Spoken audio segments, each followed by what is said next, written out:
Olá,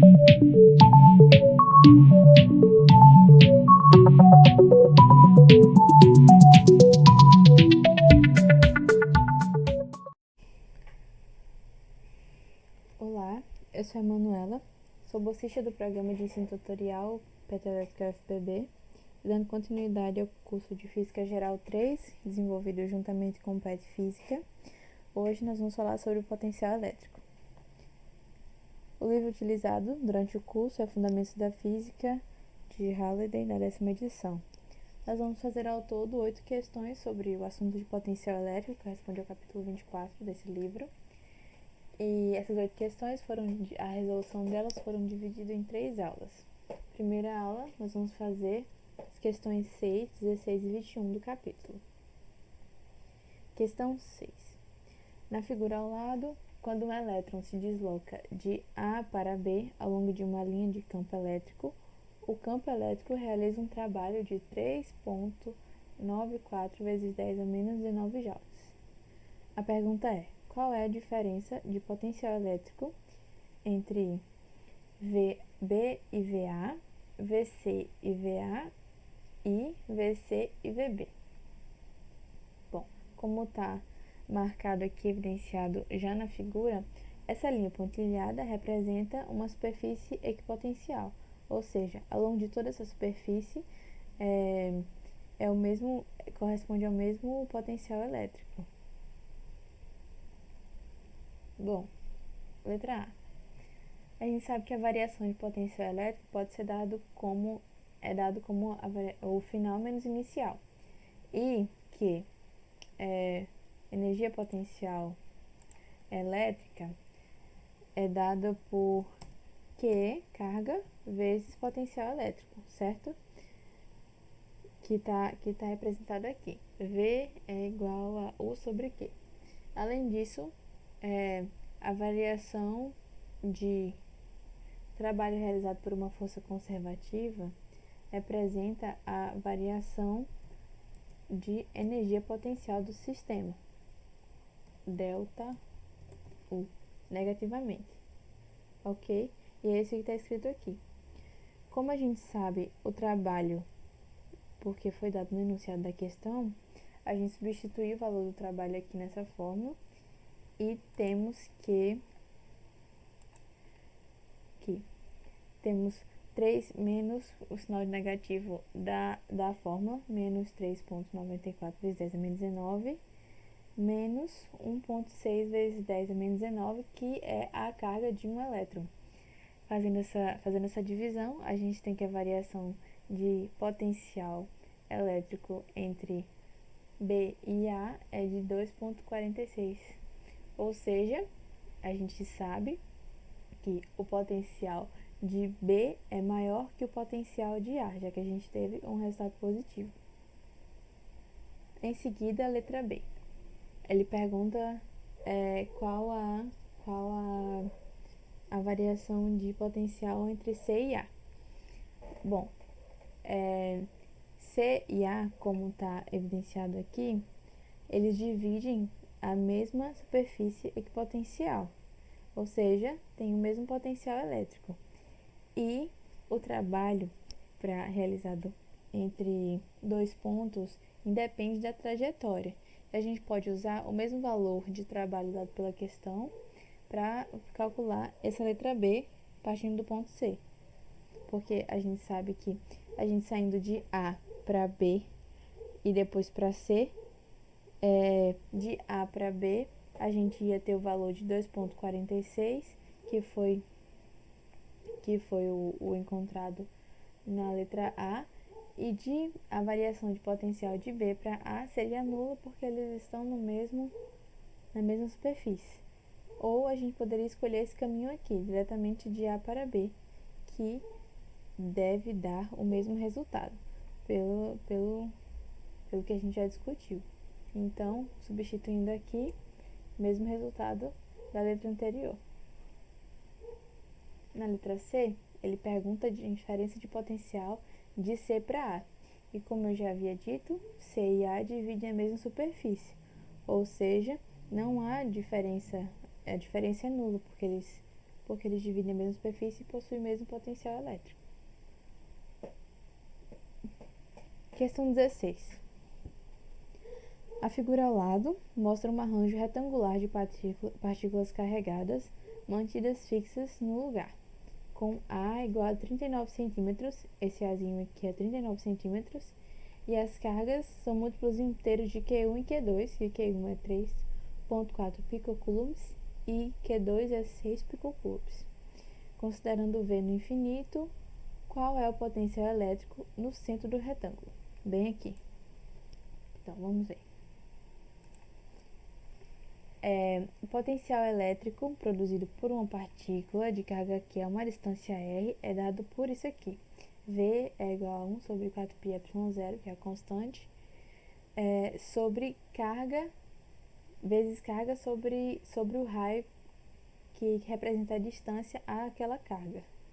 Ou seja, utilizando o princípio da sobreposição, a gente pode considerar que o potencial elétrico produzido por diversas cargas é igual ao somatório desse quociente, onde cada Rzinho corresponde à distância à carga que está sendo utilizada no denominador.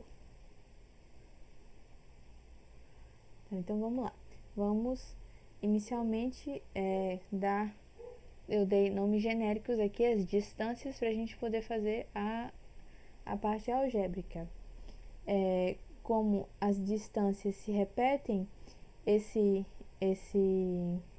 essa distância aqui é metade da diagonal, que é metade da diagonal, eu chamei de Rzão, e essa distância aqui, que é metade do lado, eu chamei de Rzinho. A gente vai fazer primeiro algebricamente e vai ver que isso vai simplificar bastante os cálculos e em seguida substituir os valores. Vamos lá. 1 sobre 4πε0, que é uma constante, vezes o somatório das cargas sobre suas distâncias. 2Q1 sobre Rzão, tá aqui. Deixa eu pegar o lapisinho. 2Q1 sobre Rzão, aqui, mais 4Q2 sobre Rzinho, essa distância aqui, mais 3Q1 menos 3Q1, aqui o sinal de menos 3Q1 sobre Rzão, aqui novamente, mais 2Q1 sobre Rzão, mais 4Q2 sobre Rzinho, menos Q1 sobre Rzão novamente aqui. Se a gente olhar aqui atentamente, a gente percebe, vamos somar aqui os Q1s. 2Q1 menos 3Q1 dá menos 1Q1. Menos 1Q1, somei esses dois. Menos 1Q1 com mais 2Q1, ficamos com 1Q1. 1Q1 menos 1Q1, 0. Então, a gente vai precisar somar somente os valores em Q2. Então, a gente fica com 1 sobre 4πε0, 8Q2 sobre R. R, que foi o valor que eu chamei, é igual a metade do lado A, que ele deu na questão, que vale 39 centímetros. Então, a gente fica substituindo aqui os valores, substituindo aqui a constante ε0, permissividade no vácuo. Ficamos com 8 vezes a carga Q2 indicada sobre metade do ladozinho, que é 39 centímetros. Então, a gente fica que o valor do potencial no centro do retângulo é de 2,21 volts. Questão 21. A molécula de amoníaco NH3 possui um dipolo elétrico permanente de 1,47 dBi, em que 1 dBi equivale a 3,34 vezes 10 a menos 30 coulombs metro. Calcule o potencial elétrico produzido por uma molécula de amoníaco em um ponto no eixo do dipolo, a uma distância de 52 nanômetros. Essa informação aqui é extremamente importante. A gente quer calcular o potencial elétrico produzido por essa partícula, pelo dipolo dessa partícula, num ponto que está no eixo do dipolo. Considere V no infinito. Ok.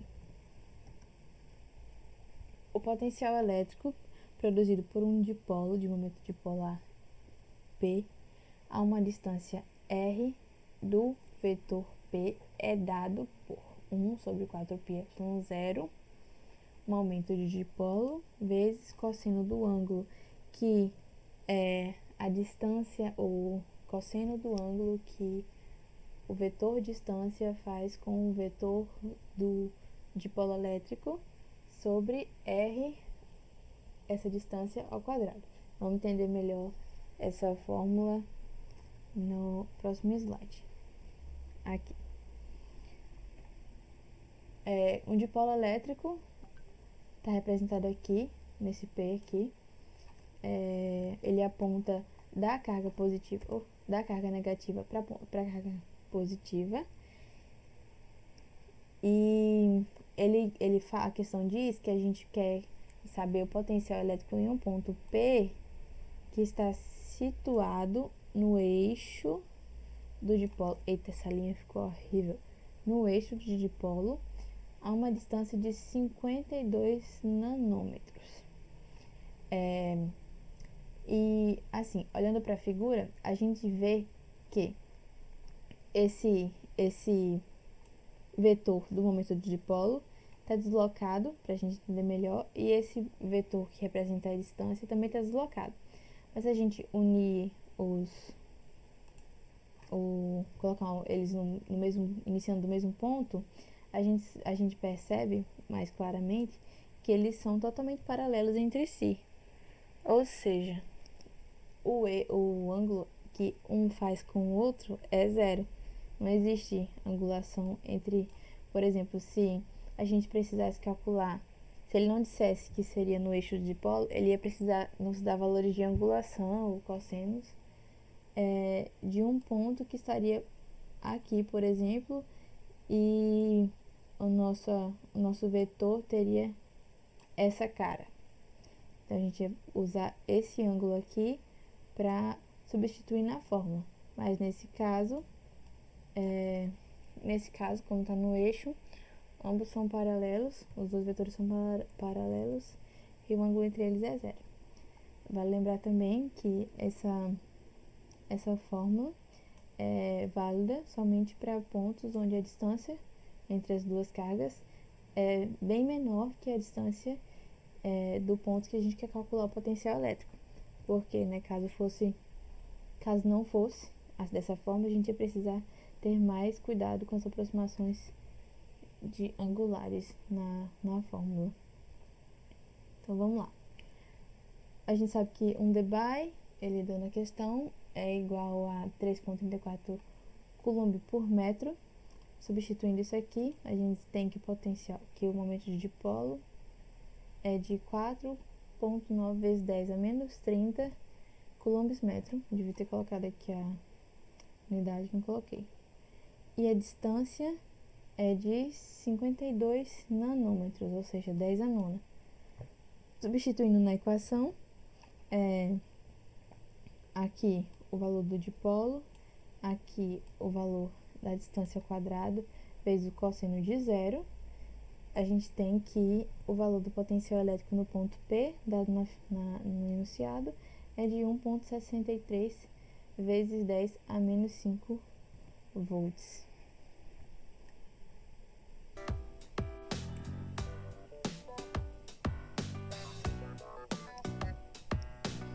Obrigada a todos. Essa foi a primeira aula sobre o capítulo 24. Nos vemos na parte 2.